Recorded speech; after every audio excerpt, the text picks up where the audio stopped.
सोरगो आरो बुहुमाव जेरावबो बे जिसु ख्रिस्टनिनो जै जैकार बाख्नाय जानाय जाथों आमीन।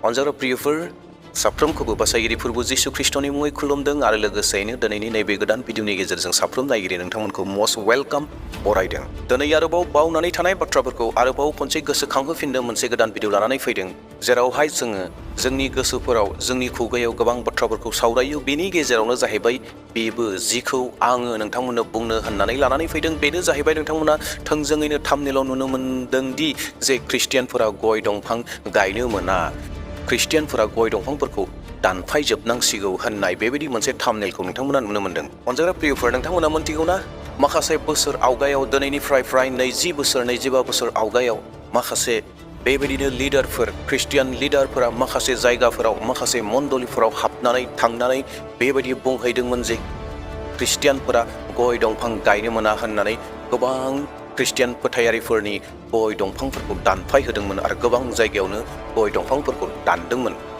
दा अनजाग्रा प्रियफोर, बे बाथ्राया बेसे सैथो?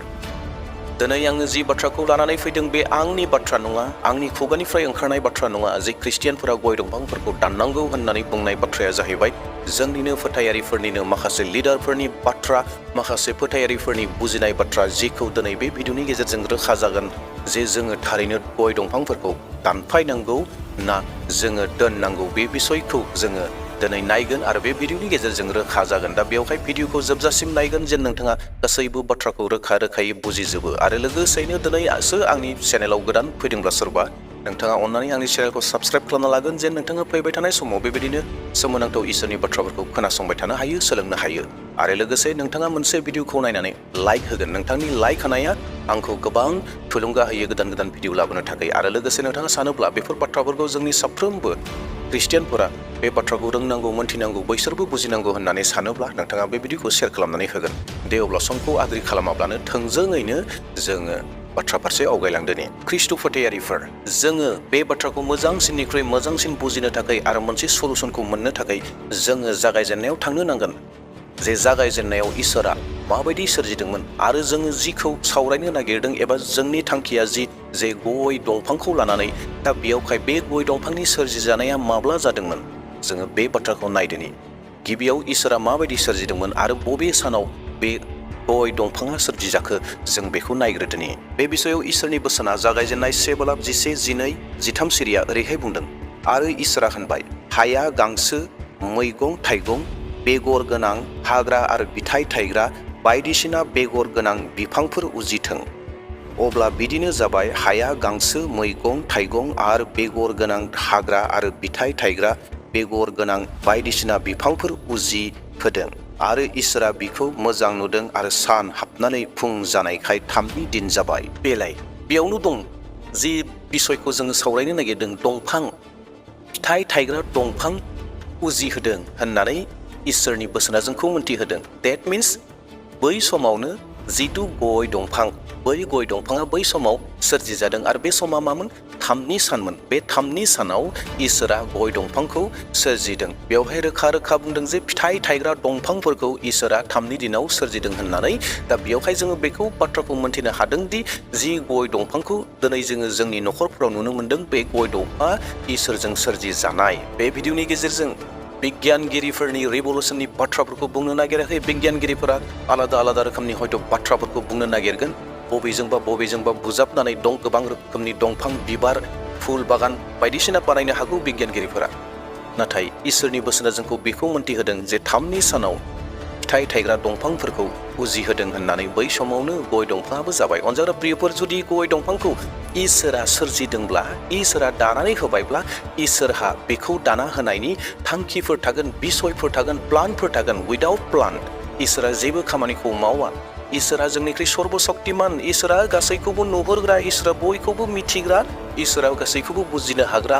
बेनि मोखाङाव जेबोआनो थाखोमानो हाया। दा बेयावहाय जुदि इसोरा गयखौ सोरजिबायब्ला बेयाव माबा मोनसे थांखि थागोन, बेयाव माबा मोनसे खामानि थागोन, जाय खामानि थांखिफोरखौ इसोरा बे दंफांनि गेजेरजों जाफुंहोगोन। दा गुबै बाथ्राया जाहैबाय, बे गय फिथाइखौ, गय आरो फाथैखौ जुदि मानसिया जाबाय थायोब्ला खुगायाव केन्सार जानो हागौ, लोगोसे उदै सिङाव माखासे जेंना प्रब्लेमफोरा फैनो हागौ आरो माखासे बेरामफोरा उजिबोनो हागौ बा जाखांनो हागौ। बेबायदि माखासे बिगियानगिरिफोरा जोंनो मोनथिहोदों जे गय फाथै सावसुबबाय थायोब्ला केन्सार जायो आरो बिनि लोगोसे सिङाव माखासे बेरामफोरा फैयो होननानै जोंखौ मोनथिहोदों। दा अब्ला खोथाया जाहैबाय इसोरा सोरजिना होनाय जिथु गय दङ बे गयखौ जोंनो बेराम खालामनो थाखाय सोरजिना होदोंमोन नामा? न' बे माब्लाबाबो जानो हाया। इसोरनि सोरजिनाया माब्लाबो गाज्रिखौ लानानै फैया, गाज्रिखौ खालामा। गाज्रिखौ मानसियासो गावसोर सायख'नानै लायो। अनजाग्रा प्रियफोर, जों जि गय आरो फाथैनि बाथ्रा बुंबाय थादों, गयनि बाथ्रा बुंबाय थादों, बेहाबो मोनसे थांखि दङ। जोंखौ सिथारनो थाखाय, जोंनो बेराम होनो थाखाय नङा। इसोरनि सोरजिनाया गुबुन जागोन आरो बे थांखिफोरानो जाहैबाय जोंनि बिगियानगिरिफ्रा दिनै बुंदों जे गयखौ मानि थाखाय बाहायनाय जायो। बे जाहैबाय मेडिसिन पारपसनि थाखाय, मुलिनि थाखाय। मुलियाव गाब फुननाय जायो। मुलिखौ मोनसे महर होनो थाखाय, समायना खालामनो थाखाय बे जाहैबाय गयनिफ्राय गाब खालामनाय जायो, रं फुननाय जायो आरो बेजों लोगोसे मेडिसिन पारपसाव बाहायो। बे जाहैबाय मोजां खामानिनि थाखाय बाहायनाय। नाथाय जों जिहेतु जायो, बे जानाया जाहैबाय जों गावनो खुदनो चइस खालामनानै, जों गोसोनिफ्राय सायख'नानै जे जोङो जागासिनो दङ। गोबां मानसि फोथायारिफोरा जानानै हयथ' गोबाङा बेरामबो जादों। बेखौ इसोरा जा होननानै बुङाखै, नाथाय जों मानसिफोरासो सायख'नानै लादों। दा बाथ्राया जाहैबाय आरोबाव सोंलुआ जे मा जोंनि न'खराव थानाय जिथु गय बागान दङ, बे गय बागान गय दंफांफोरखौ दानजोबनांगौ नामा? मानोना जों गायनायनि, जों फाननायनि गेजेरजों माखासेफोरा जानानै बेरामफोर जादों। बेवहाय जों दाननांगोन, बेबायदि जागोन नामा सोंलुआ? अनजाग्रा प्रियफोर, बे सोंलुनि फिननायखौ बुजिनो थाखाय मोनसे फिदिंनाय बाथ्रा, मोनसे सल' बायदि बाथ्रा बुंग्रोनो नागिरदों। बेनि उनाव नोंथांमोना बाथ्राखौ रोखायै बुजिहैगोन। दा बेवहाय बे सल'खौ खोनासंग्रोदो। सासे राजु मुंनि ख्रिस्टियान न'खरनि सासे सेंग्रा दङमोन। जाय सेंग्राया सरकारि साख्रि मावोमोन आरो बियो सानफ्रोमबो इसोरखौ गिनानै, इसोरखौ दाव इसोरखौ खुलुमोमोन आरो बियो सानफ्रोमबो अफिसाव गोथारै थाङोमोन आरो बिनि मावनाय दांनायफोरा सानफ्रोमबो मोजां जायोमोन। नाथाय बिनि जिथु लोगोफोर दङ, बिनि लोगोफोरा गासैबो गुबुन फोथायनायनिमोन आरो बै गुबुन फोथायनायनिखाय बिसोरो मा खालामोमोन, अफिसनि जिथु डिउटि जोबो, जेब्ला डिउटिया जोबो, जेब्ला खामानिया जोबो, बिसोरो गासै जयै जिरायनानै जौ लोङोमोन बै अफिसनि सिङाव आरो जौ लोंखांनानै बिसोर गावबा गाव न'खर फारसे थाङोमोन। थिग बेबायदिनो सानफ्रोमबो अफिसाव थांबाय थायो आरो बै जिथु राजु दङमोन, बे राजुआबो बिसोरजों लोगोसेनो रायज्लायोमोन, बिसोरजों लोगोसेनो थाफायोमोन। नाथाय बियो माब्लाबाबो जौखौ लोङामोन। बेबायदिनो सानफ्रोमबो सोलिबाय थायो। राजुआ अफिसाव थाङो आरो अफिसनि डिउटि जोबना फैयो आरो राजुनि लोगोमोना बेयावनो जौ लोङो। बेबायदिनो सोलिबाय थायो। नाथाय सानसेखालि राजुनि बेगाव, राजुनि लोगोफोरनि सोरबा सासे मानसिया राजुनि बेगाव जौ बथलसे सोनानै दोनबाय आरो जेब्ला डिउटिनि समा जोबो, राजुआ गावनि न' फारसे गिदिंनानै फैफिनो। अब्लाना न'आव जेब्ला बेगखौ नायो, नुफैबाय जे बिनि बेगाव मोनसे जौ बथलसे दं। जौ बथलसे दं। बेनि उनाव राजुआ सानबाय, बिनि रंखौ नुनानै मोजां नुबाय, बथलखौ नुनानै मोजां नुबाय, मिलौहाबलायनाय नुदों। बिनि गोसोआव मोनसे लोंनो सिरि सिरि लोंखोमानाय, अफासे लोंखोमानायनि गोसोआव फैदोंमोन। नाथाय बिनि गोसोआव मोनसे बाथ्राया फैबाय जे गाबोन जुदि सोरबा सोङोब्ला, आंनि लोगोफ्रा सोंफिनोब्ला जे आङो बेनि बेगाव जौखौ दोनफ्लांदोंमोन, बे जौ बथला बहाथो होननानै सोङोब्ला असुबिदा जागोन, जेंना जागोन होननानै गोसोआव बियो गावनो सानफिनबाय। अब्ला आङो मा फिननाय होगोन होननानै। दा बेवहाय बियो बेखौ लोङाखसै आरो अखानायै थांबाय, जौ बथलखौ लानानै थांबाय अफिससिम आरो अफिसनि गावनि बेगावनो दोनबाय थाबाय आरो बियो सानबाय जे सोरबा सोंगोन नामा होननानै।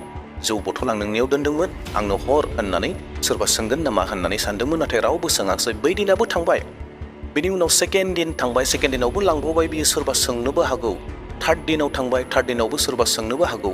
ब्रैथि दिन थांबाय, ब्रैथि दिनावबो सोरबा सोंनो हागौ होननानै लानानै थांदोंमन। बाथि दिन, द'थि दिन, स्निथि दिन जोबलांबाय, नाथाय रावबो सोङाखसै। बे स्निथि दिनाव जेब्ला न'आव फैफिनो, अब्लाना बै राजुआ बथलखौ खेवबाय आरो बथलखौ खेवनानै बै जौखौ लोंबाय। जि राजुआ अफिसाव थाङोब्ला अफिसाव गावनि लोगोफोरजों माब्लाबाबो जौ लोङामोन, दानियाबा बै अफिसाव गावनि लोगोफोरजों जौ लोंलांग्रा, जौ लोंफाग्रा जालांबाय। अनजाग्रा प्रियफोर, बे सल'नि गेजेरजों जोङो मा बुजिदों? बे सल'नि गेजेरजों जों बेखौनो बुजिनो हादों दि अराय सम थाबा जोंजों लोगोसे दंखायो, अराय सम जोंजों लोगोसे थायो। बे सल'नि गेजेरजों सोरबाया बुंनो हागौ जे बैसोर जुदि बेनि बेगाव दोनामोनब्ला बियो लोंनाय नङामोन होननानै सोरबाया बुंनो हागौ। अनजाग्रा प्रियफोर, बाथ्राया बे नङा। बेनि बेगाव जुदियो दङमोनब्लाबो बियो बेखौ नेवसिनो हागौमोन, नागारनो हागौमोन। नाथाय राजुआ बेखौ खेवनानै लोंबाय। सोर लोंखो? राजुआ गावनो लोंदों। बेखौ सोरबाया फैनानै लों होननानै जबरजस्ति खालामाखै।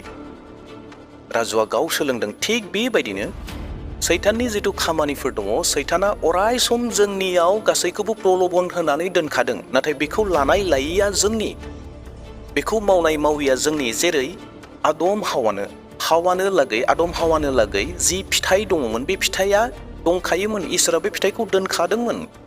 नाथाय केबल सैताना फैनानै बिसोरखौ केबल मा खालामफैदों? लुबैहोफैसिनदों, फोरोंफैदोंल'सो, बुंफैदोंल'सो। नाथाय मावनाया सोरनि? हावानिमोन, आदमनिमोन। थिग बेबायदिनो दिनै जोंनो लागै गय दंफांफोरा दङ आरो बेखौ जानाय जायैया जोंनि गावनि जागोन। चइस जों साफ्रोमनि जागोन। नाथाय बेखौ गायनानै जोंनि न'खर डेभेलप खालामनाया, बेखौ गायनानै जोङो इनकाम खालामनाया, बेयाव जोंहा जेबो उसुबिदा गैया। जेरैहाय आदम हावानो लागै जेरै फिथाइया दंखायोमोन, सैताना फैनानैसो आन्दायहोफैदों। थिग बेबायदिनो जोंनि गेजेरावबो गोबां पापफोरा दंखायो। गोबां पापफोरनि गेजेराव जोंनो उदांस्रि होनानै दोनदों, माखौ मावो माखौ मावा। जेरै इसोरा जोंनो उदांस्रि होदों, सैतानाबो जोंनियाव उदांस्रियैनो थायो। सैताना जोंनो जबरजस्तियै नोङो बेखौ माव होननानै जबरजस्ति सैताना सोंब्रनानै दोना। सैताना केबल लुबैहोयो, दिन्थिनानै होयो। बेनि उनाव मानसियासो मावो। जेराव इसोरनि बोसोना ओरैहाय बुंदों, जाकुब 7:14 आरो 15 नाथाय साफ्रोमबो मानसिखौ गाव गावनि लुबैनायानो पापआव बोलाङो आरो आनजादाव खोख्लैयो।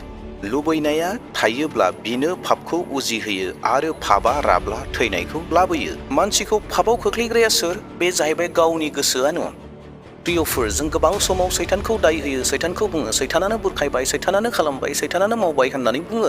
नाथाय अनजाग्रा प्रियफोर, बे सैथो बाथ्रा नंजोबा। सैथो बाथ्राया बेसो जे गावनि गोसोआनो पापआव लानानै थाङो आरो बे पापआ जुदि रायोब्ला, बे लुबैनाया जुदि रायोब्ला, बे लुबैनायानो मानसिखौ सिथारो। प्रियफोर, इसोरा जोंनो लागै गयखौ जाथों होननानै बानायाखै। इसोरा गयखौ थांखिदों बानायदों, मेडिसिन पार्पसनि थाखाय, मुलिनि थाखाय इसोरा बानायदों। नाथाय मानसिया बेखौ सायख'नानै लादों जानो थाखाय, गाज्रिनि थाखाय। बे बिथांनि बाथ्रा। जेरै आदम हावानो थाखाय फिथाइखौ दोनदोंमोन, सैताना बेयाव बुरखायफैदों, सैताना बेयाव दिन्थिनाल' होफैदों, सैताना जबरदस्ति जा होनथाबथाराखै। बे बाथ्राखौ जों मोन्थिनांगोन। दिनैबो जोंखौ सैताना जिखुनु खामानिखौनो मावथाब बेखौ खालाम होननानै सैताना बुङा। सैताना नाथाय मोनसे प्रलबनखौ लाबोगोन। सैताना खाथियाव थानानै प्रलबनफोरखौ लाबोनो हागौ। नाथाय बेखौ सोर मावगोन? बेक्तियासो, सासे फोथायारियासो मावगोन, गोसोआसो मावगोन। लुबैनाया बहा जागोन? गोसोआव जागोन। आरो बे लुबैनाया मानसिखौ थैनायाव लानानै थाङो। आरोबाव इसोरनि बोसोन मोनसे फरायनो हास्थायदों। बे फरायनाया जाहैगोन गेजेर खोन्दोनिफ्राय आं फरायगोन, 1 करन्थियारि 7:5 नाथाय नोंसोर गाव गावखौ हमथानो हायियाव सैताना पापआव बोलांनो हायि बादि नोंसोरो उनाव लोगोसे जाफिन। सैताना माब्ला बोयोनो? बे जाहैबाय जों गाव गावखौ हमथानो हायियाव। जोंनि गोसोखौ जेब्ला जों हमथानो हाया, बै समाव सैताना जोंखौ बोयो, बेखौसो बुंदों। अनजाग्रा प्रियफोर, अब्ला दिनै जोङो जोंनि न'आव थानाय जिथु गय बागानफोर, बै गय बागानफोरखौ जोङो दानजोबगोन नामा? दाननांगौ नामा? न' प्रिय, अनजाग्रा प्रियफोर, बे जानो हाया, बे नङा। गोबां मानसिफ्रा गोबां आलादा रोखोमनि बाथ्राफोर बुंनो हागौ। जे गय दंफां गायनायखायनो गय फिथाइया हायदों आरो गय फिथाइ फैनायखायनो बेरामफोरा फैदों होननानै बुंनो हागौ माखासे मानसिफ्रा। नाथाय बे सैथो नङा। आरो जे सल'फोरखौ बुंखादोंमोन, बे सल' बायदिसो जागोन। इसोरा अलरेडि होनानै दोनखादों। बे जाहैबाय मोजां पार्पसनि थाखाय, गाज्रिनि थाखाय जों मानसिफ्रासो सायख'नानै लादों। बे जोंनि गोरोन्थि। सोरबाया जादोंब्ला बेनि गोरोन्थि जागोन। नाथाय इसोरा बेखौ मेडिसिन पार्पस, मुलि पार्पसावसो इसोरा सोरजिनानै दोनदों। प्रियफोर, जों जुदि गय दंफांखौ दाननांगौ होननानै सोरबाया जबरदस्ति बुंथाबोब्ला, जोङो माइखौबो गायनो मोननाय नङा, माइरंखौ जोङो जानो मोननाय नङा, जों माइखौ गायनो मोननाय नङा, माइखौ जोङो दानफायजोबनांगोन। मानोना माइरंनिफ्राय जौ बानायनाय जायो। इएस प्रियफोर, जों मिथिगौ बे बाथ्राखौ मोजाङै। जोंनि साखाथि फाखाथिफोराव गोबां न'खरफ्राव जौ बानायो। जायफ्रा इसोरखौ मोनथिया, बिसोर जौ बानायनानै फानो। बे जौखौ बबेनिफ्राय बानायदों? बे जाहैबाय माइरंनिफ्राय बानायदों।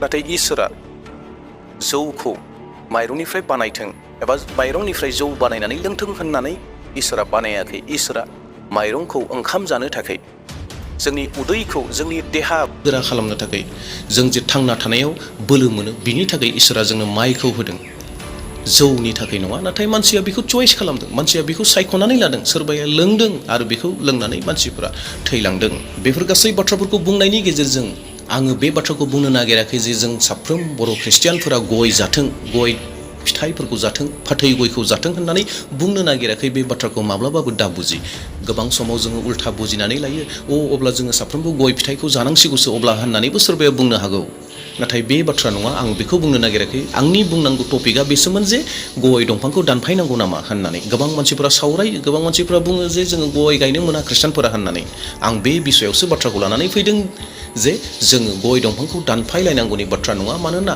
जोंनि गय दंफां गायनानै दोननाया जोंनि न'खरखौ आर्थिक अबस्थायाव थाखा फैसानि बेलायाव गोबां मदद खालामो जोंनि न'खरखौ गोगोम खालामो मोनसे ख्रिस्टियान न'खर जानानै जोंनो थाखा फैसा नांगौ इसोरनो दान होनांगोन इसोरनि खामानिनि थाखाय जोङो दान होनांगोन आरो गोबां रोखोमनि खामानिफोरखौ जोङो बेनि गेजेरजों मावनांगोन नाथाय गय दंफां गायनायनि गेजेरजों जोङो गय फिथाइखौ जानांगौ बे नङा अलरेडि आं बुंखाबाय गय फिथाइखौ गय दंफांखौ इसोरा सोरजिनायनि थांखि दङ आरो बे थांखिफोरा जाहैबाय मेडिसिन पारपसनि थाखाय बेखौ इसोरा सोरजिना होदों आरो जानाय जायिया गावबा गावनि खोथा जाबाय जोङो चয়েस खालामनानै जों जुदि सायख'नानैनो लानानै जुदि जाबाय थादोंब्ला बेयो बिनि गोरोन्थि जानानै दङ अनजाग्रा प्रियफोर जों जि गय दंफांखौ दानफायनांगौ होननानै गोबां मानसिफोरा बुङो बे जाहैबाय कमप्लिटलि नंखाय बाथ्रा गोरोन्थि बाथ्रा जेरावहाय जोंनि न'खरफोरखौ नोरजिया खालामलांगोन जोंनि ख्रिस्टियान न'खरफोरखौ लोरबां खालामगोन आर्थिक अबस्थायाव दा अनजाग्रा प्रियफोर दे अब्ला इयुननि समाव जोङो मोनसे गोदान टपिक लानानै फैफिनबावसिगोन